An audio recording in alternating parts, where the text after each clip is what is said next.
I started writing. Thank you. Thank you very much. It's been an experience. Looking at the words I've written, I'm finally able to admit to myself that while I say I'm not a good writer, secretly, in my heart of hearts, I believe that if I actually tried, I'd instinctively know how to write well because I read all the time. But no, that's not how it works. I'm sure it helps, but it's through actually doing that you, or at least I, learn, and I have not been doing. I look at other YouTubers, authortubers, talking about their writing experiences, and a lot of them have apparently been writing all their lives since they were children, but still feel like they need to improve. Considering I've spent most of my life not writing, it's hard not to feel behind. Now, I could waste my time letting comparisons steal my joy, or I could listen to the advice in Everybody's Free to Wear Sunscreen. Don't waste your time on jealousy. Sometimes you're ahead, sometimes you're behind. The race is long, and in the end, it's only with yourself. I decided to focus on myself, except I am an amateur and just write. But if you want to leave a comment sharing your experience writing late in life, or name any YouTubers or authortubers who haven't been writing since they were kids, I won't complain. I love to hear from you. But back to me. In my last writing update, I mentioned I wanted to focus on depicting how my protagonist, Harriet, meets the catalyst who changes her life, Monty. I came up with the idea that Harriet goes to a festival with her grandmother, stepmom, and half-sister. Then grandma leaves Harriet with the cult. She meets Monty, who was also kidnapped. He uses his magic to save her life against her will. She resents him and escapes. Shenanigans happen. She goes back for him and forgives him. They get rescued. Bada bing, bada boom. And wow, did writing the very first scene tripped me up. For the life of me, I couldn't figure out how to make it clear Harriet and Sis were children and how everyone was related to each other. Possibly because I kept trying to rush the information out. I mentioned this is a problem for me. I'm trying to speed through scenes. I will say though, I have noticed that I am writing with more intention this time, which has been nice. And with each rewrite I've been doing, I do feel like there has been improvement. I'm not so much changing what's happening as refining it. Another issue I had with the first scene was that I did not know what happened in festivals in medieval times. I googled it and it did not seem very helpful. I ended up writing a scene where Harriet and her sister are chasing a chicken, and I realized very quickly that the festival wasn't necessary. It was not important. Instead, I decided to have them go dress shopping. But even then, I still struggled trying to clarify who everyone was. And like I said, it's probably because I'm trying to rush it all out. Like I'm trying to get it out as fast as possible. So that this is her stepmother, and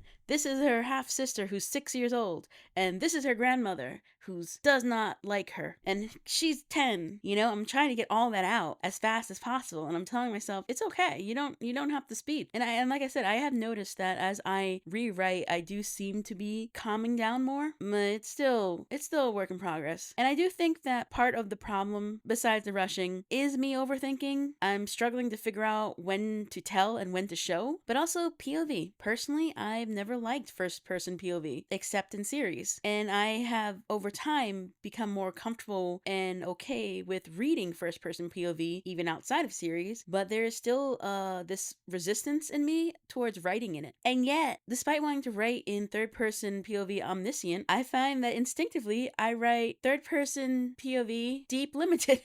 And I'm like, oh no. And once I started thinking about all this, I realized that I was just finding ways to not enjoy writing. So I said, F it, and I've just been having fun. I'm not taking it as seriously anymore. I'm trying different ways to get into scenes. I wrote a scene where Harriet's with her family and they're eating, and I just did it.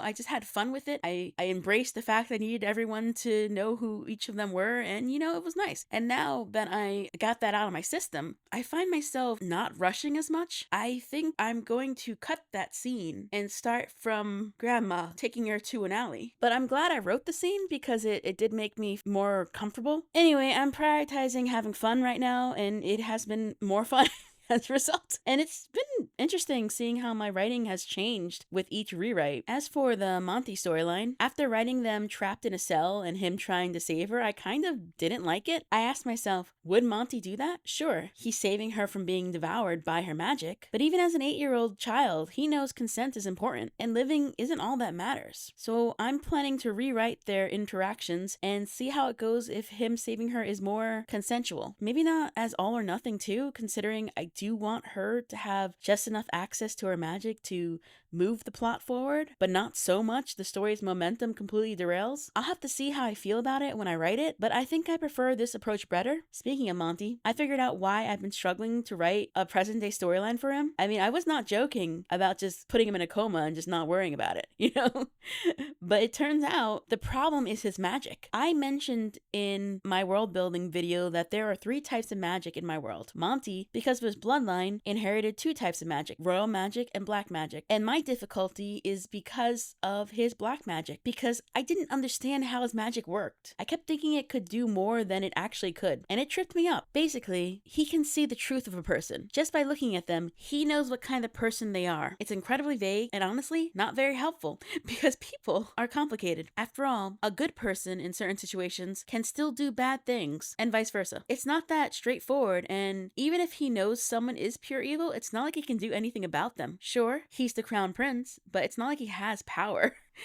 He can't just go around accusing people of things without proof outside of a "trust me bro" guarantee. He can't read their minds or know their plans. He just gets a sense of the kind of person they are, which is why he trusts Harriet when he meets her and why he's so protective of his yandere fiance. He knows Lucy Ann needs him, that there's something broken inside of her. So even when she harms others, he's more tolerant than most people would be because he knows who she is. Now, I could change his magic to something more tangible, but this power explains a lot of why he behaves the way he does, and I like his character, so for now, I'm not changing it. As you can see, I've been writing and developing my story. For accountability, I've been posting my word count on Blue Sky, though no idea how long I'll keep doing this for. It's been very slow, but I am writing, and hopefully, the more I do write, the less in my head I'll be, and my resistance towards writing will gradually decrease. It's funny, because I like writing, but I also don't enjoy it. But before I go, quick update. I was finally able to schedule my nasal sinus surgery. It's on October 20th, and apparently after it's done, I'll have horrible congestion for 3 to 7 days. This will no doubt mess up my sleep and stall my writing, but then I'll be able to breathe.